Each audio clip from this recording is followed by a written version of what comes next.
way that Black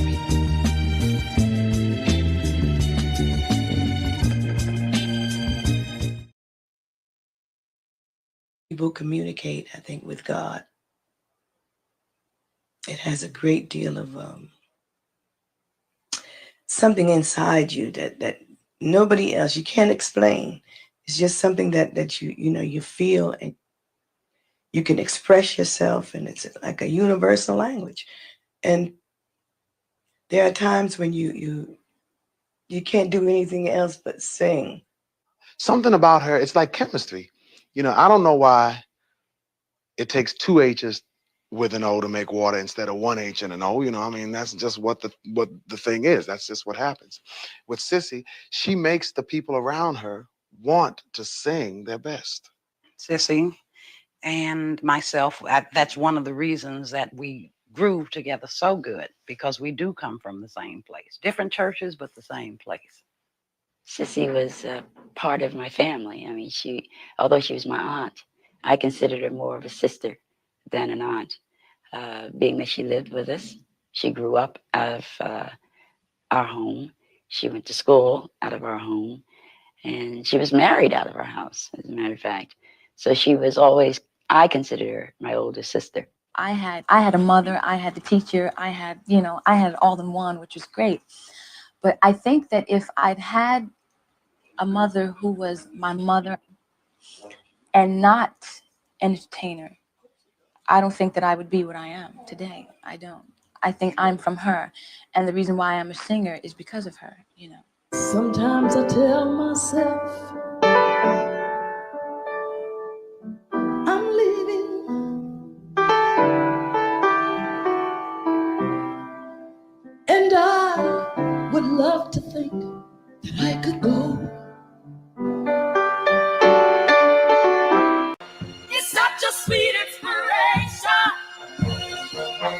When you call me darling, darling, sets my heart to skating. And if I'm out in the rain, baby, and in a bad situation, no, I just reach back in my mind, and there I find your sweet, sweet Welcome inspiration. to Let It Be Known, and 2024 has claimed yet another legend.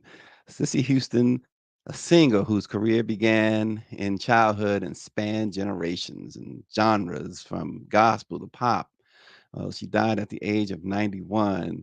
As a child, Cissy performed with her siblings, and she later sang backup vocals with Elvis Presley, Aretha Franklin, Van Morrison, and so many others. She was also, as you know, a renowned solo gospel artist and the mother of one of the biggest pop and R&B stars in the world, Whitney Houston.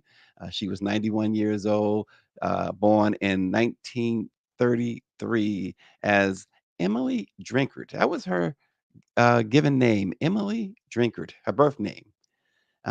She was born in Newark, New Jersey. If you recall, Whitney always celebrated and lived in Newark. No matter how big Whitney got, home was always Newark, New Jersey. Sissy's family was gifted musically.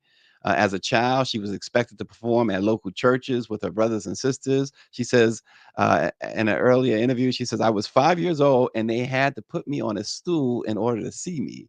Of course, at 5 years old, I wanted to be out playing with everyone else, and it was difficult for me. There was no question I didn't have a choice. Her family group was called the Drinkard Sisters, or the Drinkard Singers, I should say. And they became one of the first groups to release a gospel album on a major record label. A Joyful Noise was released in 1959 by RCA Records. In the 1960s, Sissy decided she wanted to sing secular music.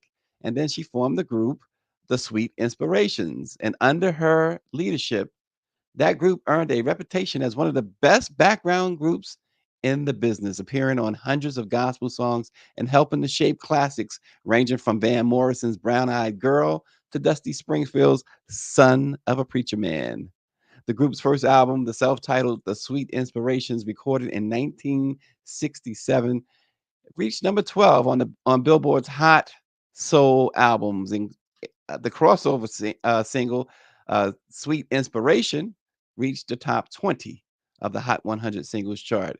Along with Sylvia Shemwell, Myrna Smith, and Estelle Brown, Sissy sang backup for Jimi Hendrix, Simon and Garfunkel, The Drifters, Wilson Pickett, and Dionne Warwick, who was once part of the group with her sister Dee Dee Warwick, before each became a solo artist. An innovative musician, Sissy used four background voices rather than the standard three and doubled her top part to enrich the sound. She explained her process to Fresh Air using the song You Make Me Feel Like a Natural Woman. You saw how she, Greer played that little clip of how she went into that song. And Natural Woman, she says, was like, you try to enhance what she's done. That's the gist of doing background, she said. She says a lot of times backgrounds make songs and really sell them. After spending a lot of time in the background, Sissy was ready for the spotlight. She says, I was becoming an artist in my own right, and that's when I left the Sweet Inspirations and became a solo artist. She was also torn between professional demands and being a mom. Long hours and touring across the country kept her from seeing her children as much as she desired. She had two sons, Gary Garland and Michael, and of course, her daughter Whitney, who would go on to be one of the biggest stars of all time. Sissy and Whitney, they were famously close. Their relationship was also one of mentor and protege. She's my mom, Whitney once said. She says, she's my friend and she's my teacher. She's like a little gas station. When you need some strength, you just go to mom and she fills you up.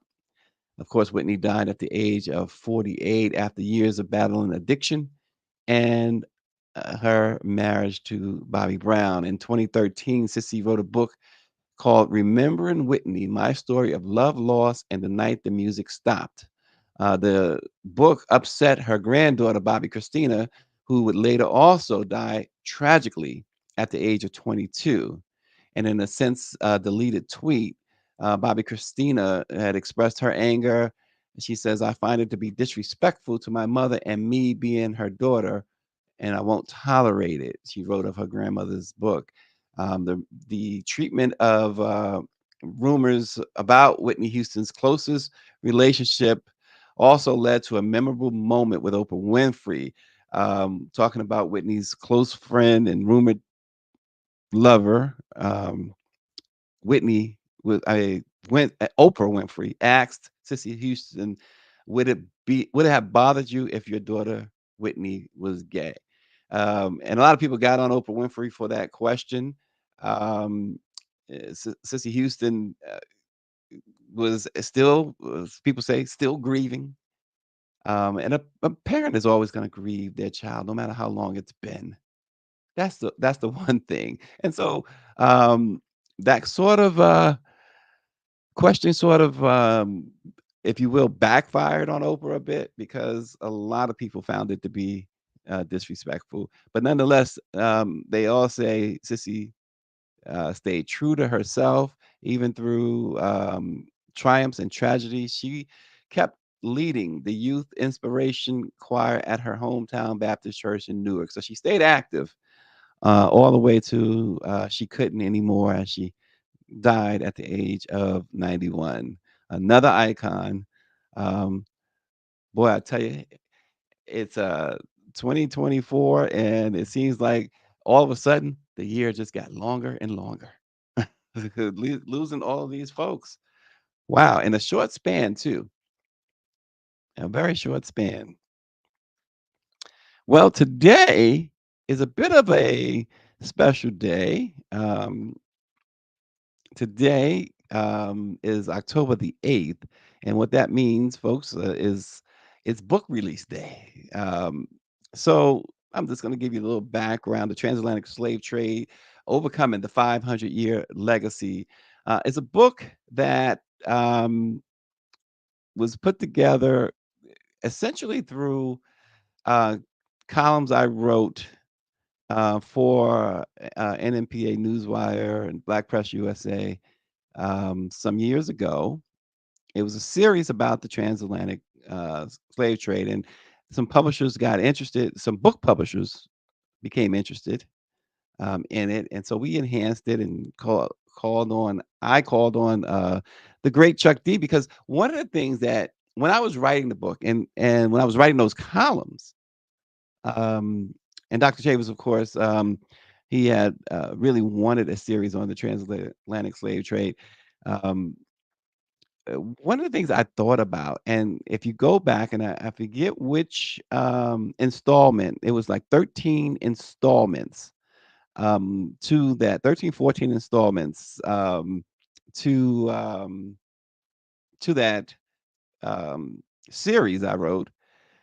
I started one off by quoting perhaps my certainly my favorite Public Enemy song ever, "Can't Trust It," and based it off of that. And it was interesting to me in talking with Chuck D. He had mentioned, and he tweeted about this a couple of months ago, that it goes along, the book itself goes along with the song "Can't Trust It." And I was telling him, I said, it's interesting you say that, because that's really where I got the inspiration. Um, and so he agreed to write the foreword to the book, and I thought he did a masterful job, as always, with the forward to the book, "The Transatlantic Slave Trade: Overcoming the 500-Year Legacy." Um, so the book, we go into a lot of things, and and Siri's trying to talk to me while I talk to y'all. You can't say anything around these phones, but nonetheless, it talks about the role that the Catholic Church played in the transatlantic slave trade, um, how deep their role was. I mean, people understand that they played a role, but we go into how deep their role was in the transatlantic slave trade. We also go into yeah, people say, well, there were black folks involved, African folks, and there were, but not to the extent that people want to make it out to be, like it was something that they just turned on each other like that. We see it in the Byron Donalds today. So we make that connection. We see it in the Clarence Thomases today. We see it in Tim Scotts today, in the Candace Owenses today. Um, those are the people we're talking about. Those are types of people we're talking about. So it doesn't surprise you that some British white guy gave um, a certain African, a buck to point out where folks were, so they could go and enslave them. Because that's what Byron Donalds is doing today, and Tim Scott and Clarence Thomas.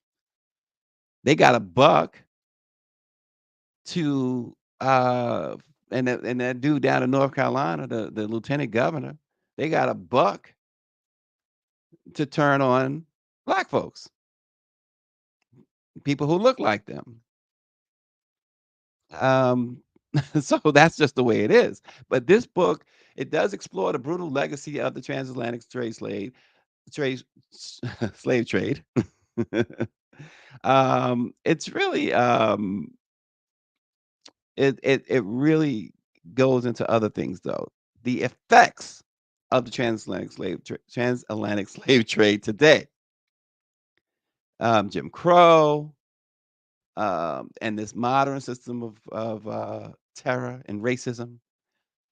We talk about mass incarceration, a direct effect of the transatlantic slave trade.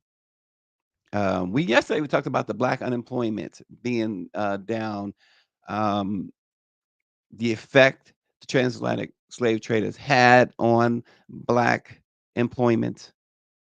Recently, I saw a couple of um,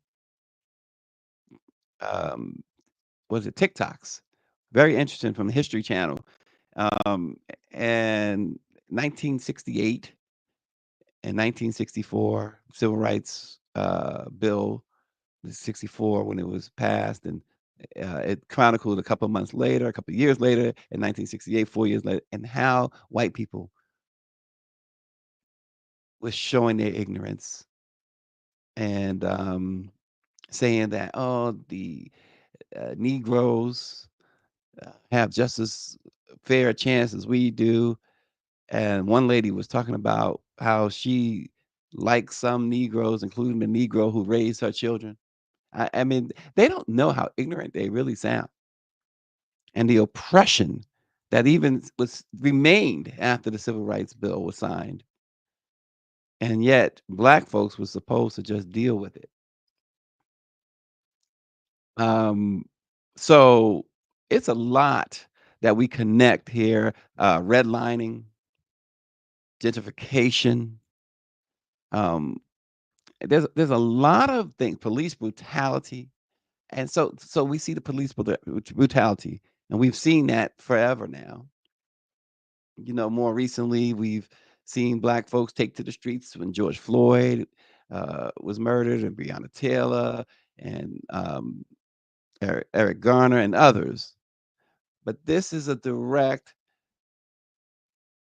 impact of the transatlantic slave trade. So when they talk about reparations, this is what level-headed thinkers, mostly black folks, this is what they're talking about. You, affirmative action. They make it seem like they was actually giving us something. They were not giving us anything with affirmative action. They were not giving us anything. The other day, Target announced that they were taking away their DE&I program. They were not giving us anything with DE&I.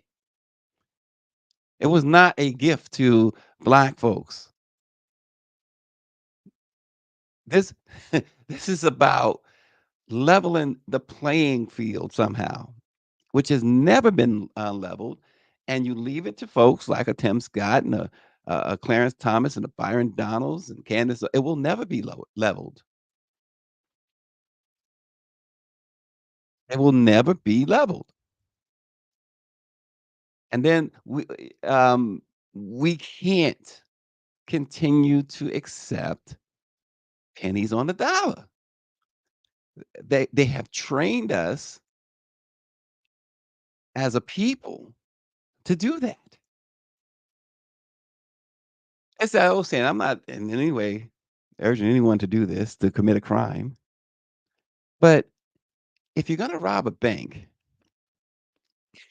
go to the vault, not what's in the register of the teller, because you're gonna get the same time for stealing 12 million that you get for stealing $50,000. So my point is, when we at the negotiating table, we should have all the leverage. And for a minute there in 2020, we did. For a minute. And I knew it was going to be a minute after George Floyd. The whole world, Black Lives Matter, the whole world. Businesses, including Target, which I just said got rid of their DE&I program the other day. All these businesses, everybody, whatever you want. We need to do this. We got to make it right, they said in 2020. And then we add folks, here's a few dollars. Here's $500,000. We're gonna work with you.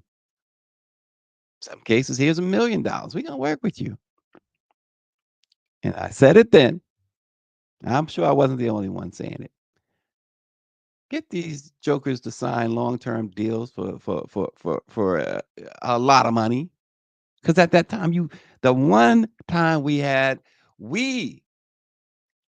the rabbit, had the gun. The one time. Oh, I heard folks say, "Oh no, this is, it's gonna last. They're not going anywhere. They can't afford." Yes, they can, because what you're doing is unloading that gun, and eventually you're gonna give it back to them. You're taking the bullets out. You're not shooting it. You're not using it. But this is what it's about. and they let them all off the hook. And now we're back to being happy with pennies on the dollar. Mike V says affirmative action was a reparative approach to systemic disenfranchisement of black people. David Youngblood says affirmative action was the remedy for past horrific behavior and exclusive set asides for white men. And the RNG says, being from New Orleans, we know how dirty the Catholic Church was and is. They kept great records of their role in the enslavement of Africans from the Pope to every Catholic school. And they certainly did. And you have some Catholic universities, including like Georgetown, wanting to, at one point, I don't know if it still stands, but they wanted to do their form of reparations by allowing certain ones to have a free education at their school. And you're right about affirmative action. But again, um, it became this thing where we're doing y'all a favor by giving you affirmative action. It was it wasn't about fairness to them. It's never about fairness to them. They're always going to want and seek the edge. And you tie it all down to the mentality of MAGA and Donald Trump. These economic disparities we talk about in the book, this mass incarceration we talk about in the book, this educational inequality we talk about in the book, all results from the transatlantic trade slave. And we know that a few years ago, the Pulitzer Prize winning 1619 uh, book, they took it back to 1619. We go back beyond 1619 in this book because it didn't start 400 years ago. It's 500 years ago.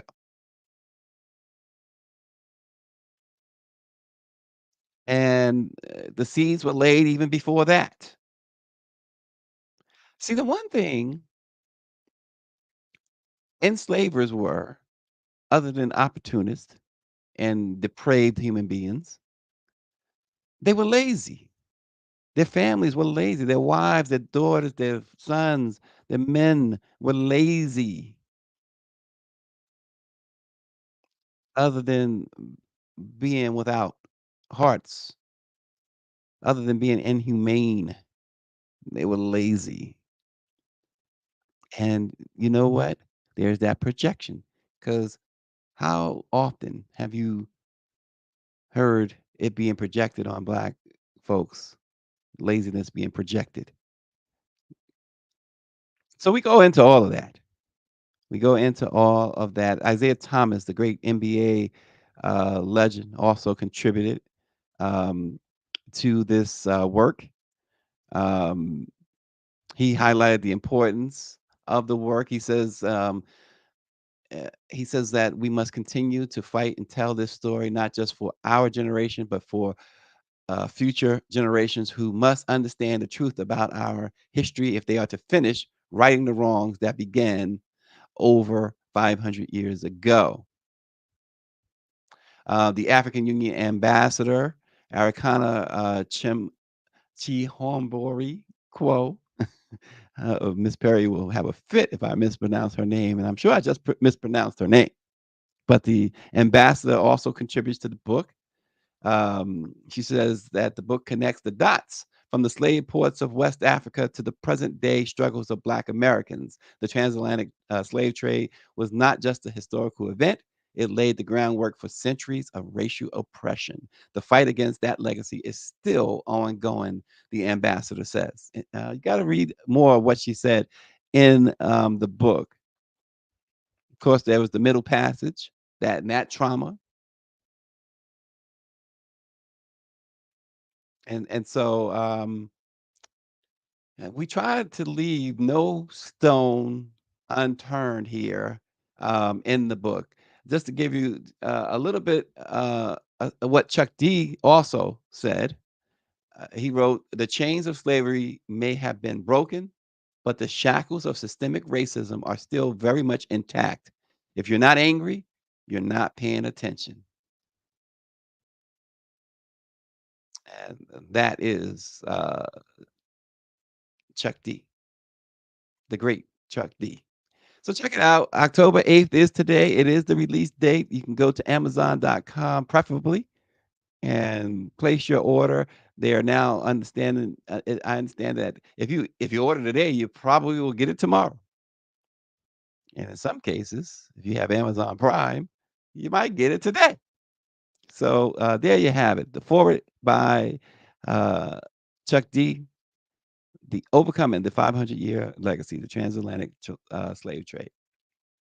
And talking about overcoming, women make up roughly half of U.S. labor union memberships, but representation in top level union leadership positions has lagged, even in female dominated industries, and particularly for women of color. But Black and Latino women are starting to gain ground, land in top positions at some of the biggest unions in the U.S. And that has translated into wins at the bargaining table that focus more attention on family friendly benefits like parental leave and health care coverage, as well as protections against sexual harassment. If you remember, um, the Me Too movement was originally started, a Black woman, right?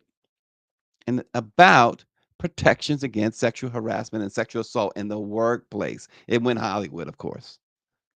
But these Black and Latina women are now taking control of these unions, and they are now taking control of the situation. Lane Wyndham, who is the Georgetown University labor historian, says that often when people think about unions, they think of a white guy in a hard hat. But in fact, studies show that about two-thirds of working people who are covered by a union contract are women and or people of color. So it's highlighting here how it's so important that women, and particularly in this case, Black and Latino women, are now taking leadership roles in unions. Um, the Unite Here's, which is a hospitality union, their membership is majority women and people of color. And last month, more than 12,000 of them across 6 states went on strike to push for wage increases, fair workloads, and more affordable health care under the leadership of Gwen Mills, who in June became the first woman to be elected union president in its 130-year history.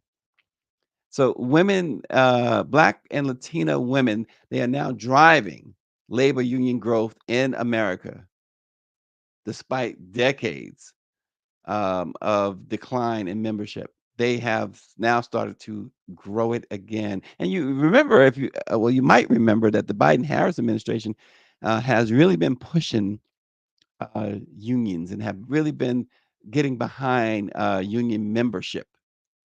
For instance, in 2023, Black women's union membership rate notched a slight bump from 10.3% to 10.5%, while Latinas went up from 8.5% to 8.8%. But that's still more than white men and women, as well as Asian women, whose membership experienced a decrease during that same period. And so momentum for Black and Latina women rising into labor union leadership has picked up in the last 5 or so years. And as Liz Schuler, who in June 2022 became the first woman in history to lead the AFL-CIO, as she noted, she says the momentum picked up for sure. But the work began long before that by, she says, our foremothers who laid this foundation and have been pushing and kicking those doors open for decades.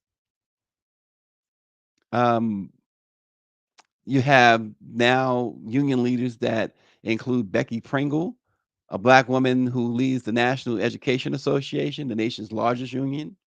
You have Bonnie Castillo, the first Latina to serve as executive director of National Nurses United, and April Verrett, who in May became the first Black woman to lead the Service Employees International Union, which says about 60%, I should say, of its service workers are people of color, and two-thirds are women. So, Black and Latina women are making things happen. So we thought it would be cool to bring that to your attention this morning. What's not cool on the heels of Hurricane Helene is Hurricane Milton, and it has strengthened in the Gulf of Mexico, and now it's a Category 5 natural disaster headed barreling, I should say, toward Florida. Hillsborough County, home to Tampa, ordered the evacuation areas near Tampa Bay and all mobile and manufactured homes by tonight, as Bernie Mac would say, tonight. Hurricane Milton could cause a dangerous storm surge uh, all around Tampa. Additionally, it is setting the stage for potential mass evacuations less than 2 weeks after Helene swamped the coastline. The National Hurricane Center has provided more insight into the hurricane's progression. And according to the National Hurricane Center, Milton intensified quickly yesterday and has a maximum and sustained wind speed of 160 miles per hour. At midday yesterday, the storm center was 130 miles west northwest of Progreso, Mexico, which sits about 720 miles southwest of Tampa. And it was moving east um, real quickly last night. So the folks down south, particularly in Florida, anywhere near the Atlantic Ocean, you're in harm's way. Disney folks said they are monitoring the hurricane. Right now, they operating normally, but they are having some contingency plans. The last thing they want to do is have to close, but you know what? The mouse can wait for a while. All road tolls were suspended, so they suspend, so you don't have to pay a toll. Just leave is what they're saying. Western and Central Florida. The St. Petersburg Clearwater International Airport announced that it would close after the last flight this morning. And Tampa International Airport said it planned to stop airline and cargo flights starting early this morning as well. Michelle Madison says her brother has a home in Tampa. We hope for the best there, Michelle. Hopefully, your brother has somewhere to go for a little while, and hopefully, he's already left. Mike V says, coincidentally, Governor DeSantis is trying to buck the POTUS and VP right now for assistance. Yeah, um, they will allow politics, people's lives. They will put politics over people's lives, which is really a shame. Yeah, he will not accept aid because it's federal aid. DeSantis, he thinks somehow it makes Biden and Harris look good. No, they're only doing their jobs. You know, folks, employees, as much as employees, many employees don't like their employer. And so there are some employers, in fact, dare to say that there's probably as many employers who don't necessarily like their employees, but they expect the employee to do the job. Same way with the employee who doesn't like the employee. You expect, if you're doing your job, you expect to get paid at the end of the week or 2 weeks or whenever you get paid. Governor DeSantis, he doesn't like, and they're not employee, but you get my point. He doesn't like, or it's not that he doesn't like Biden and Harris. His allegiance is to Trump. But even with that said, they hold the key. This federal aid saves lives. And if they were as petty as the MAGA folks want to make them out to be, they would withhold funding to Republican led states and people would just die. But that's not who they are. But these MAGA folks show you who they are all the time. They will let you die. Oh, Michelle Madison's brother, he's not only getting out of the way, He's getting out of town. He's getting out of the country. She said he's going to Dubai. And Andrew Connolly is absolutely right. She says we all are in some way disaster, to some degree, one disaster away from being homeless. But you got too many people who take that for granted or who don't believe it or don't believe, it can't happen to me. Everybody who said it can't happen to me, it has happened to. And thank you, Michelle. She purchased the book. No shipping charges. She has prime status. But that's how folks are. You know people like that. Oh, it wouldn't happen to me. It's not going to happen to me. Yes, Michelle, I'll sign it for sure.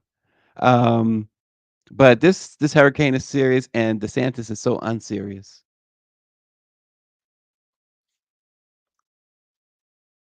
White House Press Secretary Karine Jean-Pierre has been promoted to senior advisor to the president. In a statement, the White House says Karine has been a trusted advisor to the president and all of us here at the White House since day one. Her counsel will be critical to get as much done as possible for the American people in the coming months.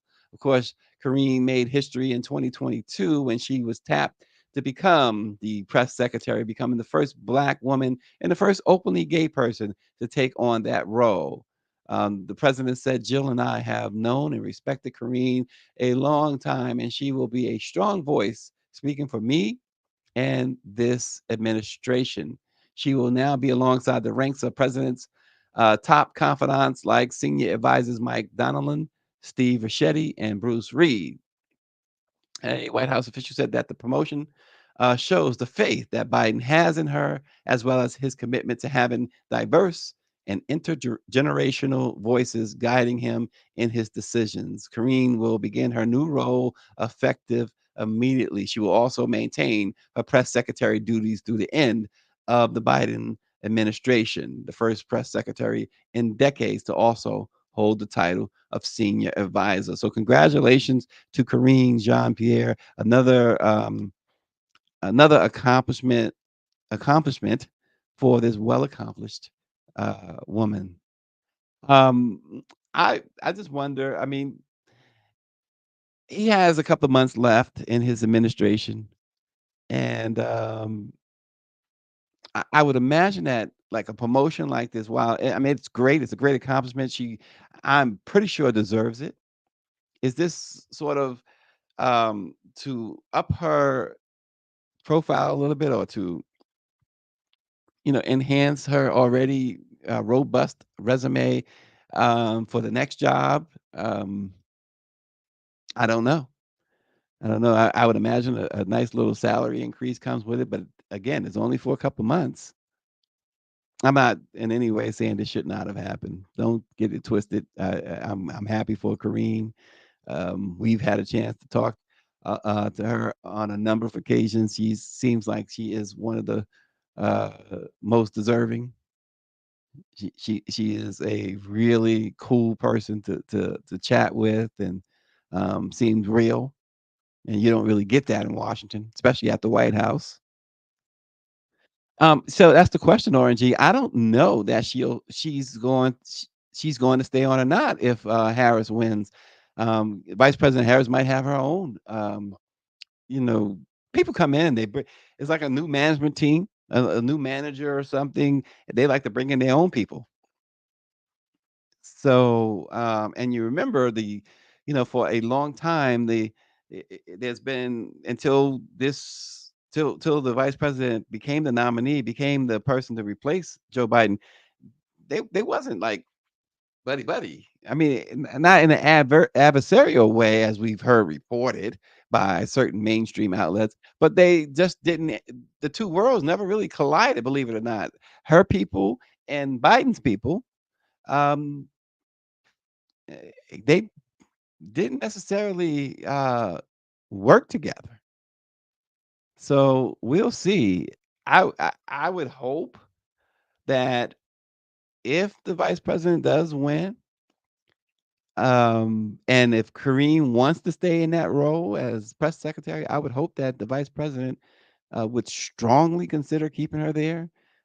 She has been absolutely great at that job. I thought Jim Saski was good, um, and there have been others, but I think that Karine has done a monumental job.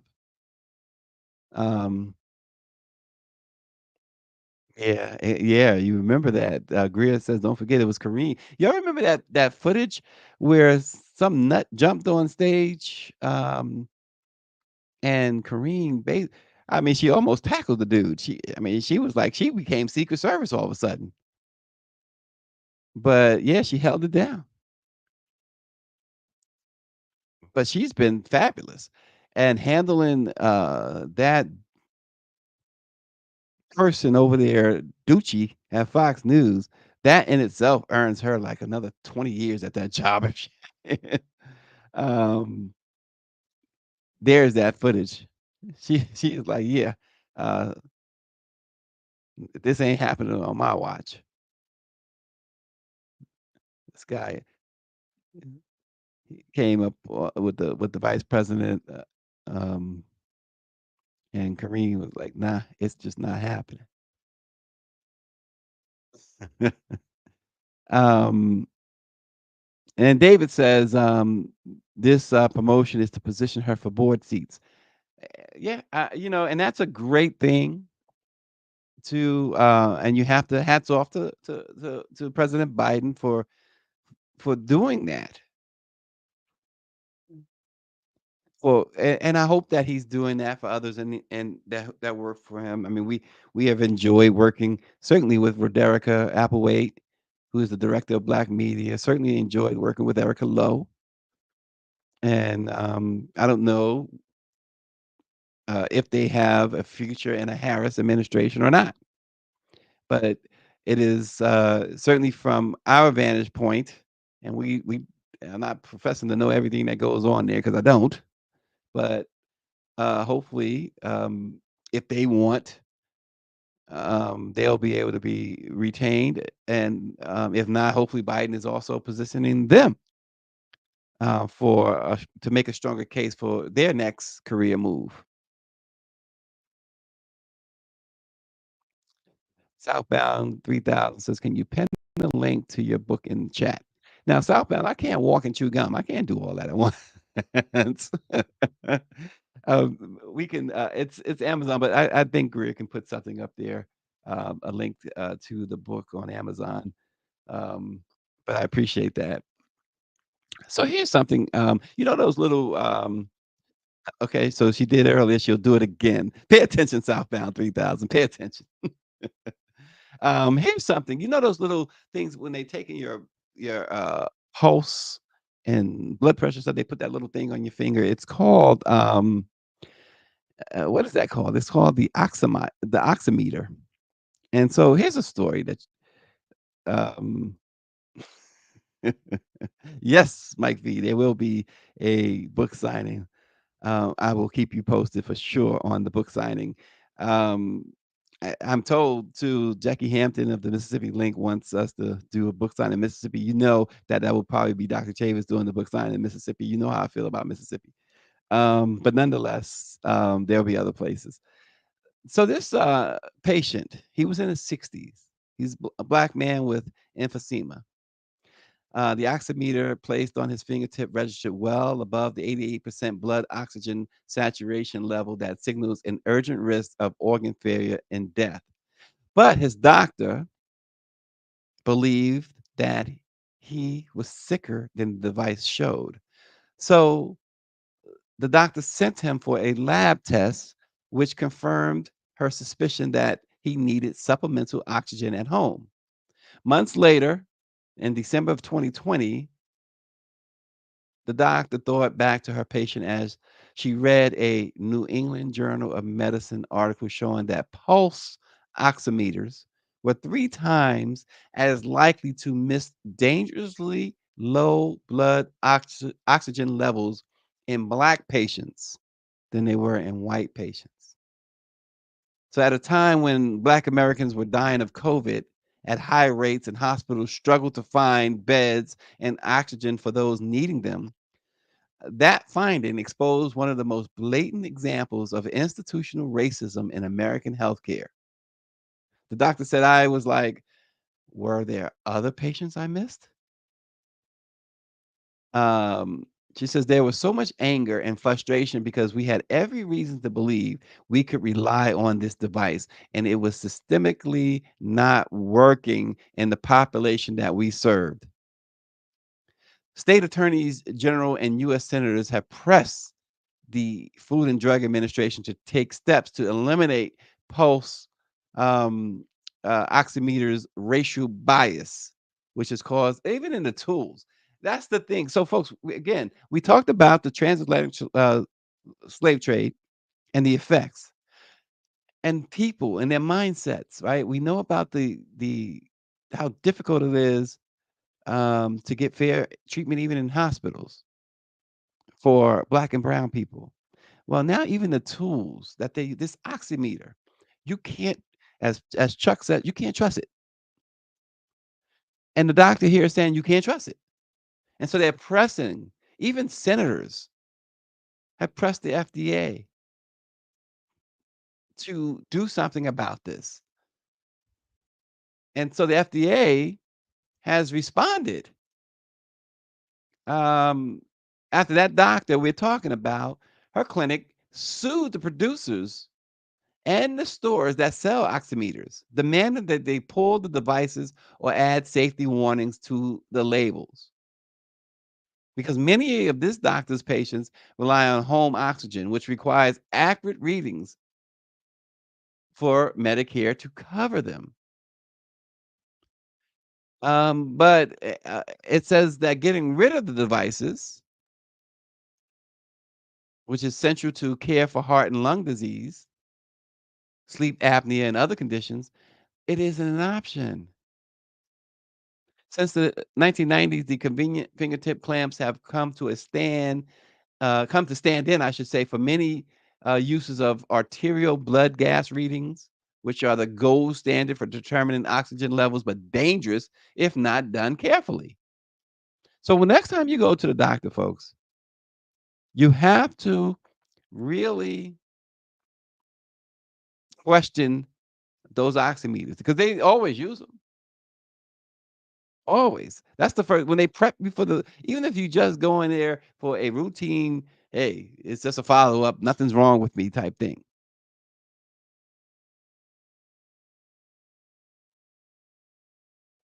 Same thing Mike B says with the pacemaker inventor like Otis Boykin. These it's a serious stuff. And again, it all comes down to the effects of systemic racism. The effects, the lasting effects of the transatlantic slave trade. So some research has been funded to improve the devices, and the FDA has promised to issue new guidelines for how to make them. But as the FDA undertakes that, and they had hoped to publish new guidelines just a couple of days ago, which they failed to meet that deadline. Clinicians and scientists say that they don't know what to expect. Now, the FDA has indicated it will recommend that manufacturers test new oximeters on more people, including a large percentage with dark, pigmented skin. Because of the industry pushback, the guidance isn't expected to ask device makers to test oximeters under real world conditions, according to Michael Lipnick, who is a University of California, San Francisco uh, anesthesiologist, and he's a researcher. They mentioned that hospitalized people are often dehydrated with restricted blood flow to their extremities. That's called perfusion, which is essentially poor circulation. That's also common with cardiovascular disease, which is more prevalent in Black patients. And they say pigmentation and poor perfusion work together to degrade pulse oximetry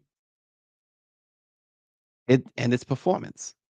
So you have a double, triple-edged sword for dark-skinned black folks, which I happen to be one of them. Um, Dr. Philip Bickler says that during COVID, black patients showed up sicker because of all the barriers those patients face in accessing healthcare. They're showing up on death's door and their perfusion is lower. With all that, the FDA's guidance is not expected to require manufacturers to measure how well their devices perform in patients with poor circulation. And so this means that the FDA's efforts could lead to devices that work in healthy, dark skinned adults, but do not fix the problem. And then get this, the very best device, according to experts, cost about $6,000 or more. And that points to another problem. With better accuracy, you are going to reduce patient access to devices for a large portion of the world that simply can't afford them. So even if the FDA can't please everyone, they say it's anticipated call for more people with darker skin and oximetry tests will assure there's real diversity in the development and testing of those devices before they come to market. Dr. Lipnick said that that bar has been too low for decades. Dr. Nicole says, wow, how is the machine racist too? It can't read through the melanin. Listen, we got it bad. We have it bad. They're attacking us even with machines. Look, AI is racist. They spit out some racist stuff. It's who's programming these machines, Dr. Nicole. Mike V points out that the original Fitbit couldn't give an accurate heart rate because it was never tested on black people, not having diversity impacted testing. That's why DE&I is important, he says. Absolutely. Absolutely. So it's again, folks, it's what we're are up against, what we've been up against, what we always have been up against. And so it takes me back to that whole reparations thing, right? This is why you have folks still pushing for really something that has not for the most part has not, because in little pockets they've given some sort of reparations. You can't even call it reparations. They put down payments on reparations. Maybe you could say that. I don't even know if it amounts to down payments, but they have done something. But that's why the conversation of real reparations. That's why I get really perturbed when we are reporting these stories about, oh, what we want to do is a study. What do you need to study? What do you need to study? Really, when you say we need a study for, to examine reparation, to examine the impact of slavery and systemic racism. To me, that's just again, all you're doing is pushing everything down the road to never. Because the only study that needs to be performed, if you say this, we want to perform a study on how much black folks should get, how much, and who should get what. Okay, now you're talking. Um, but this idea that we need to study institutional racism and transatlantic slave trade effects and all that, it's bogus. There's been enough books. There's been enough evidence. Forget the books. There's been enough evidence. Cheryl Brown says, just like the Holocaust, that they got reparations, we need black reparations. Um, and that's the argument that some folks have been making too. But and so he says, the RNG says the Japanese who were sent to camps in the USA during World War II didn't need a study. They received reparations in the 80s. Exactly. So anytime you hear Well, let's do a study. It just means that, okay, I need to get you off my back with this reparations question. Only study that needs to be done is who gets what and how much. That's all. It's not, let's not study the effects. We have lived the effects. Millions have died from the effects of transatlantic slave trade and systemic racism and on and on. Jim Crow, the civil rights era, the red line, and the mass incarceration, police brutality, which continues. There's no study needed. Just look at the news for the past 100 years, 200 years, 300 years. Um, Greer says that Supreme Court won't step in to the dispute over Jack Smith's efforts to get Trump's information from X or Twitter. Of course they won't. Of course they won't. This court is as compromised as any court in history. They are extremely bought and paid for. Mike V says the feasibility study has to be done by government. Redlining in Evanston, Illinois had a study done by the aldermen, and that's how they compensated people. I just think so much emphasis, HR 40 is it's a study. It's not, California did the same thing, right? They did the study, and to an extent, I do understand. Not to an extent, I understand what you're saying, but California did a study. They had the commission, and they came up with figures. It was all agreed to, and then what happened? We ain't got no money. So what's the use? I guess you could say the use is that they figured out the damage. They finally figured out the damage. I just think that the damage is obvious. It's just what is the appetite to get it done? There's no real appetite to get it done, it seems. But you're right, Mike. But I also say that Power 96, the RNG, he's right. They other folks, Gerald Brown, they right. Everybody else immediately they got the reparations. But here we are. Here we are still talking about it.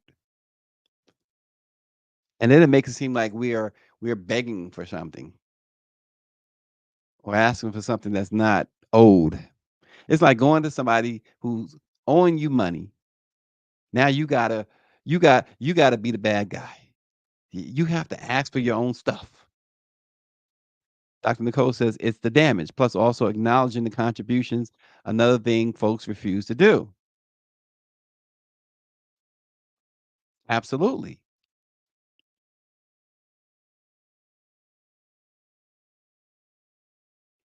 He says, Mike V says, look at the response to black farmers receiving compensation by those white folks like J.D. Vance and Lindsey Graham recently. And the interesting thing about the black farmers, and again, you have to have the appetite because the Biden Harris administration had the appetite and they finally got theirs. And they still owed, but the black farmers finally got some form of reparations. They finally got some form of reparations.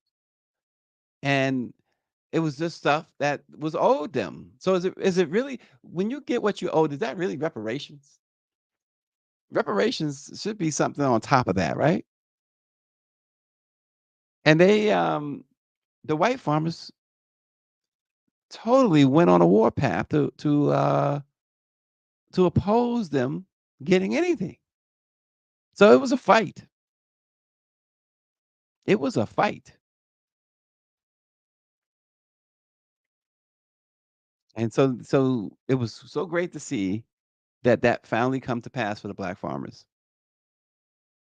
Southbound 3000 says interview Claude Anderson. And so um, reparations becomes a thing.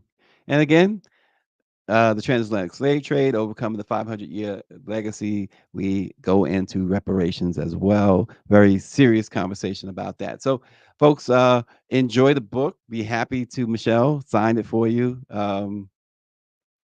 Always run into Michelle somewhere, right? When we have an event or something. So I'm sure I'll get a chance to sign it for her. You don't want my signature. You can get Dr. Chavis' signature.